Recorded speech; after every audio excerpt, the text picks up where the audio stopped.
Welcome back, ladies and gentlemen, boys and girls. This is sublbc here doing the much awaited weapons of war video. Now, like I've said in a lot of previous videos, I am going to be trying to focus a lot more on informative stuff. I think at some point we're going to go over nutrients a little more in detail. I know that I did a recent video on that not too long ago, but in any case, guys, we're going to really be focusing the discussion of today's video on the weapons of warfare, basically things that you use to keep the non-desirables out of the garden. And when I talk about non-desirables, obviously we're talking mostly about mildews, molds, funguses, and most importantly, insects. These nasty infiltrators that will just completely wreak havoc on your indoor garden. So first thing you have to understand is that even though you are growing indoors, and although your environments are much cleaner than what plants generally encounter outdoors, there are several drawbacks. Number one is that you're not going to have the natural predators to destroy the things that feed on your plants. And secondly is that your plants are not going to have quite the immunity indoors that they generally will get outdoors from being in an outdoor environment. Now, this is great, obviously, because you really don't want your plants being overly wild. The wilder they are, generally speaking, the less quality buds you'll get. You want your plants to focus primarily on budding, and it's really your responsibility as a grower to keep all the bad things out, the undesirables in regards to insects, mildews, molds, and funguses. So in this video, we're going to talk about all the things that I like to use to keep all those things at bay, and also going to break down in detail how they're used in flowering versus vegetative environments, or cloning and keeping mother plants and stuff of that nature. So it should be obvious to everybody that obviously you have a lot more leeway with vegetative plants than you do with flowering plants. So we're going to really kind of start with that. Now, the biggest problem that most people generally run into when dealing with indoor gardens, whether it be plants in flowering or in veg, is powdery mildew. It's a huge thing. Probably about the spider mite equivalent of the non-insect undesirable. You know what I'm saying? It's the number one bane. There's a lot of different ways to kill it, and I'm going to talk about the different ways I like to use and the reasons why I use them, when I use them, and stuff of that nature. Now, obviously when keeping mother plants, it's really important to pretty much go balls to the walls to eliminate mildews and molds from growing on your plants. And I gotta say, guys, the best product for doing that has got to be the Eagle 20. So right there in the middle, this is basically the Eagle 20. Do apologize for the shoddy camera work there, guys. But yeah, this here is Eagle 20. Really powerful product.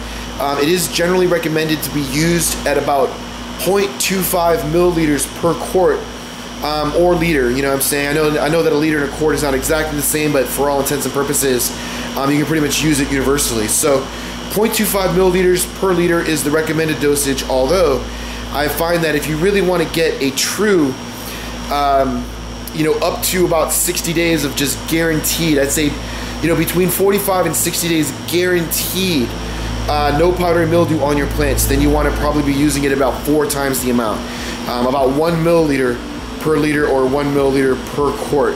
That will always get it done 100% of the time. And that's stepping up from the recommended dosage, starting at 0.25, working my way to 0.5 to 0.75, and finally to 1.0. Now, when using Eagle 20, obviously it's great for mother plants. You can spray it on mothers once every 45 to 60 days at the mentioned amount. You can also mix it with other pesticides, and I'll get into that a little bit later. And you can do so without any real ill effects at all to the mother plants.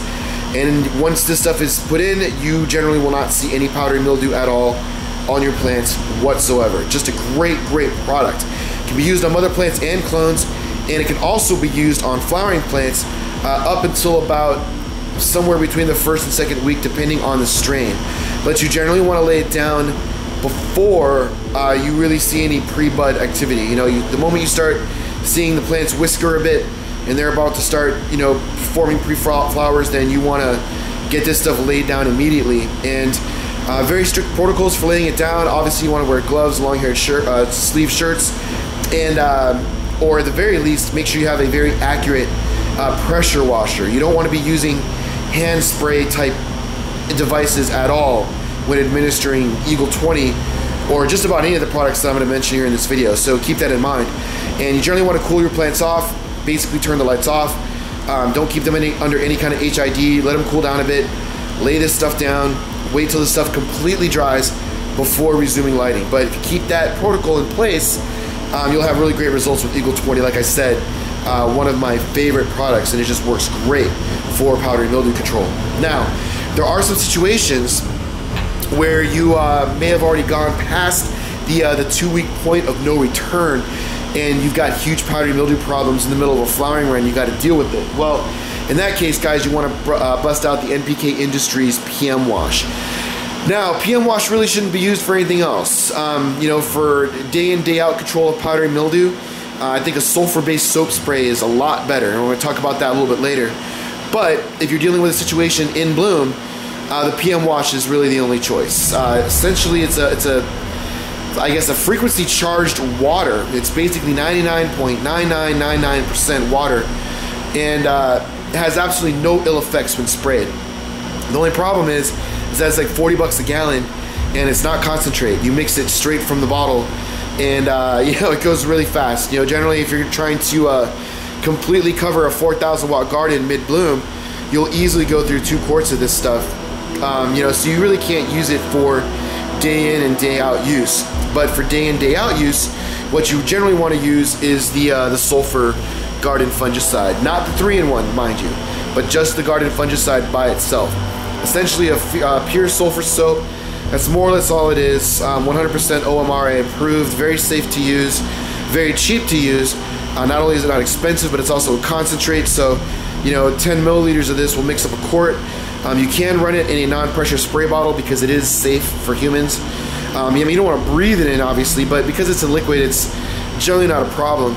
And it's a really good idea to use this on your mother plants before you take cuttings, about a day before, to try to cut down on any kind of like head rot or things that might go wrong inside of the dome trays.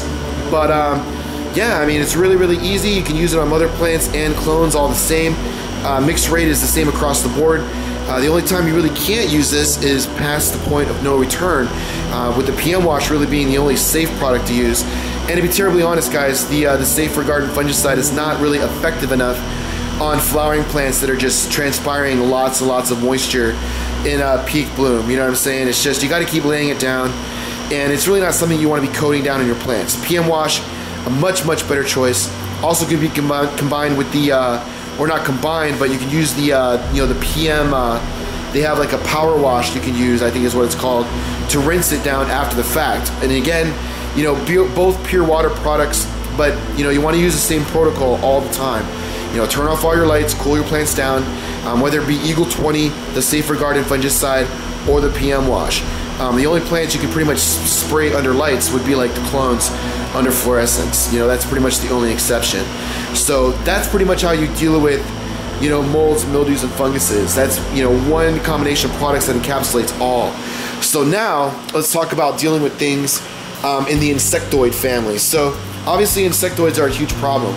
I think that the chief issue probably is spider mite infestation. You know, that's really what I think most people have the biggest problems with. I know that some people have problems with thrips as well, and they're pretty nasty, although they're a little bit easier to detect early on, you know, versus mites, which, you know, it's almost like by the time you realize they're there, it's kind of too late most of the time. You know, gnats, not really much of an issue, but we'll go into them as well. But, you know, we're talking about spider mites, guys, our #1 nemesis.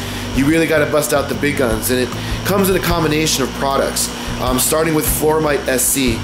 Now, Floramite SC recommended dosages generally range between 0.5 to 0.75 milliliters per quart or milliliters per liter. But, you know, just like the Eagle 20, I find that the 1 milliliter per liter mix rate is generally preferred, and it can be mixed with Eagle 20 at 1 milliliter per liter. So you can actually drop down your Floramite SC as well as your Eagle 20 at the same time, whether or not you're doing it with mother plants or when you're prepping flowering plants, you know, about to hit that point of no return.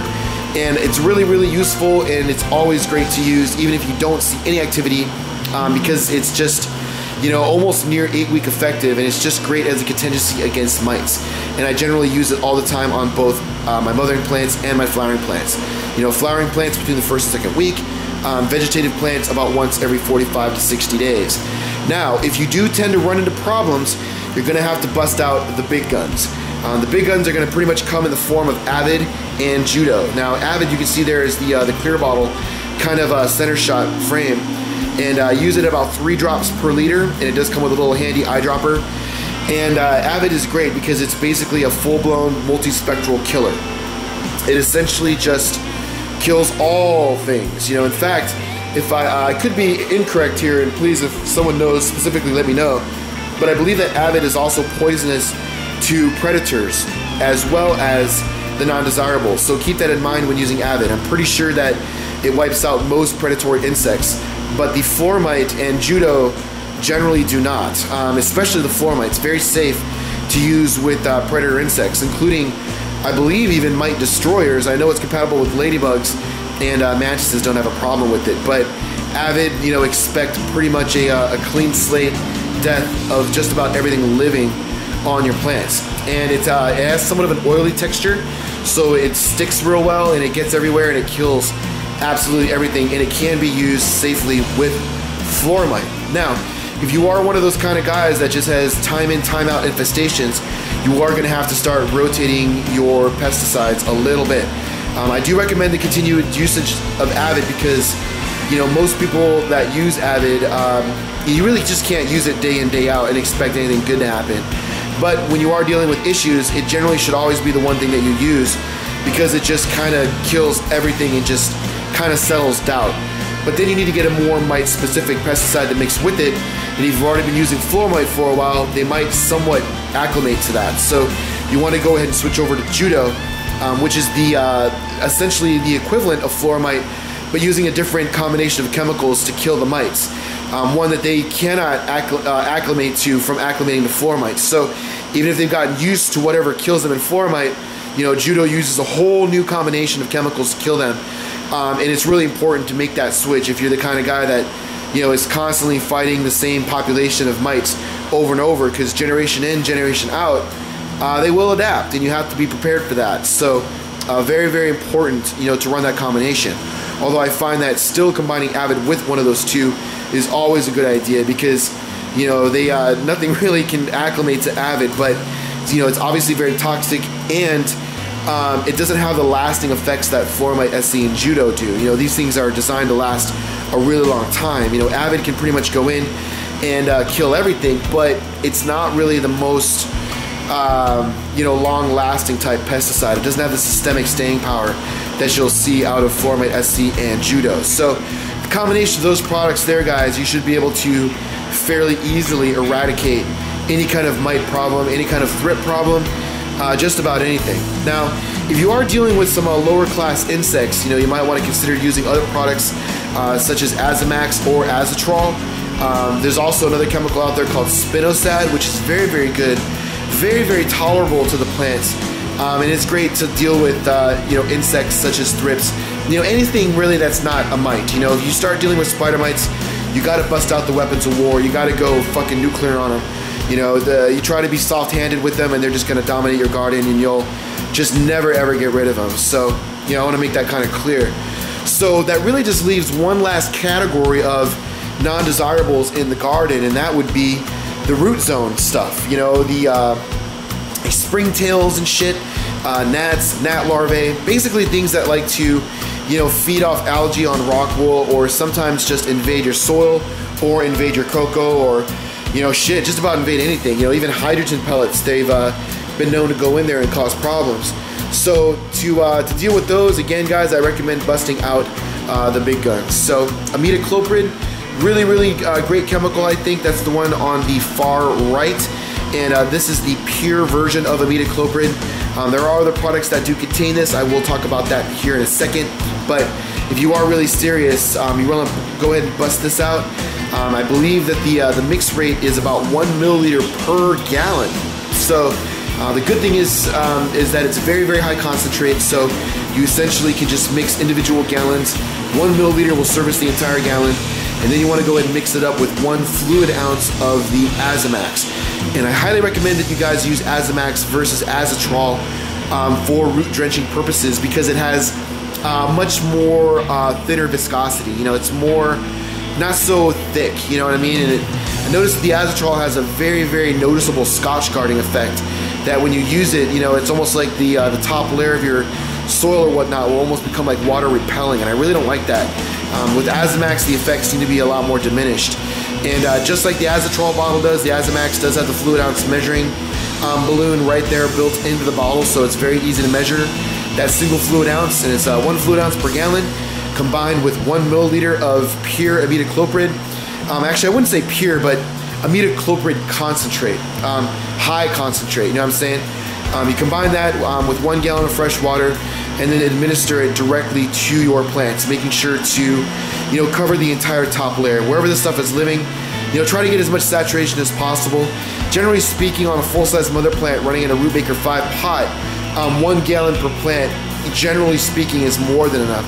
Sometimes not even that much is warranted, but generally 1 application will almost, without fail, work and be effective for the entire lifespan of the mother, you know, which is somewhere in the neighborhood of, you know, 4 to 6 months. Now, in regards to flowering plants, you know, this is something that you really don't want to use unless you have such a problem with gnats and stuff that, you know, you really just don't have any other choice.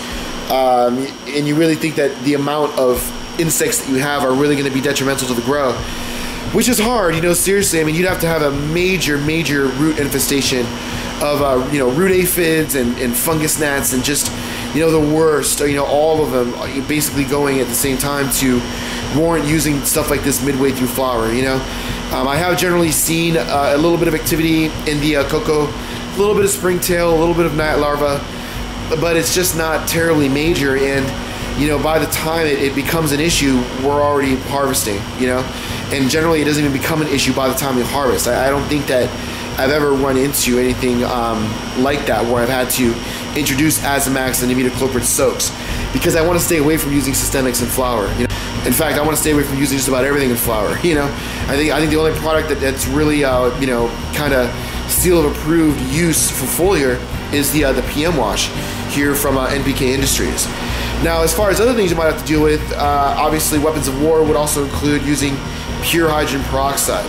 And this would be something that really, you know, caters to people that are doing deep water cultivation type setups. You know, you basically have some kind of root invader, whether it be undesirable bacteria or just something, you know, root rot might be spreading. You just introduce this and essentially kill everything in the root zone. You can do root drenches also with H2O2, but, you know, generally speaking, I've never really found it terribly necessary to do so. And there are detrimental effects, obviously, with using H2O2. Is not only do you kill all the undesirables, but you will kill just about everything else that is beneficial that you may be building up in your root zone area. So do keep that in mind when using H2O2. But you always got to keep it around, you know, not only to keep things clean, but you never know, you know, there might be a situation where you've got to use it. And it's one of those things where, you know, it's always good to have it and not need it than need it and not have it. And to be honest, that ideology should be applied to all the products that you see here in this video. So let's talk about some alternatives, and let's also talk about some products that I think just absolutely suck. So first off, guys, the Organicide. I really don't care for this product at all whatsoever. It's really disgusting. And even though it is OMRA approved, fully organic, and it kills a lot of things, not only insect-wise, but, you know, also somewhat mildew mold-wise as well. Or I really should say that mildew and mold just doesn't like to grow on it. The truth of the matter is, guys, is that it's just disgusting, and it's not something you can really use on your flowering plants at any stage past the point of no return, and it's just not terribly effective, you know what I mean? Seriously, it's one of the things you'll spray everywhere, and you know, it makes your plants smell really bad. It makes them somewhat photosensitive more so, and you would think that, you know, with a name like Organicide and being OMRA approved, that it would just be great. But it's really, really not. It can be used as a drench. I've done that before, and it is somewhat effective. But again, because of the smell and the consistency of the product, it's just really bad news. And it's much better just to use a Azamax imidacloprid combination. Much, much more effective for dealing with any kind of stuff that could be growing in the root zone, whether it be rockwool, cocoa, or whatever. So For all you guys out there that might want to entertain using Organicide, I would definitely avoid it. Another product that I want to talk about that's not being shown here that you should definitely avoid at all costs is the Serenade. For trying to battle powdery mildew, you just want to avoid it at all costs. In fact, I find that all products that use high concentrate bacillus as a foliar solution for eliminating mildews and molds are just pretty much useless. And actually using bacillus for just about any of those things is useless. This is another example here, guys. This is natural. This is Better Grow Hydro's mix of it. I think they just take the natural and just put it in their own little container and repackage it and resell it. But natural is much similar to Serenade in a powder form. Very, very high concentrate of Bacillus subtilis, but it doesn't do a damn good to kill gnats. I've used this in ebb and grow systems, cocoa, stuff like that, at various concentrations, at recommended dosages, at much higher dosages, even combining with Carboload and just about anything to try to, get this stuff to activate and to really do what it was meant to do. But I just don't find it really all that effective, compared again to the Imazamax and imidacloprid. So, Serenade, same deal. You'll spray that shit all over your plants. They'll smell disgusting. They don't react well to it. And when that stuff kind of dries up, you'll notice that the powdery mildew will just come back even stronger than it did before. So natural Serenade products that you definitely want to avoid. However, if you are basically looking for imidacloprid in a product but cannot get it in the concentrated form, you can use the Green Light Tree and Shrub Systemic Insect Killer. And this is a very great product. This is actually how I started first using imidacloprid. I found it to be very effective, very, very low cost, does the job. The only real complaint that I've got about it is the fact that it does have somewhat of an annoying scotch guarding effect. Similar to that is what I've seen with Azatrol. Yeah, Azatrol. And I don't really care for that so much, but again, it's kind of nitpicking, and if you're one of those guys that just don't have access to some of these more exotic fungicides or pesticides, then the Green Light Tree and Shrub should generally get it done. And I think you guys can find this at Home Depot. You know what I'm saying? There's also other things I like to use, such as the Safer, the insect killer that they've got. They have an insect killer soap, which is an OMR approved killer, which is effective. But again, I like to use alternatives that not only kill things, but keep things away for long periods of time, and that generally requires you to take on the use of systemics. But remember, when you are using systemics, it pretty much limits the use to basically vegetative and very, very early flower, if using them in flower at all. You know what I'm saying? So I hope that this helps you guys in regards to waging warfare against all the undesirables in your garden. If you guys have any questions or comments, feel free to leave them. However, if you have specific questions about anything you've seen in this video or anything that you've seen on this channel in general, send those questions to sublbcqanda@gmail.com. But anyways, guys, need to get back to work. There's a lot more videos for me to make coming up, so definitely stick around. But thanks for watching. See y'all soon.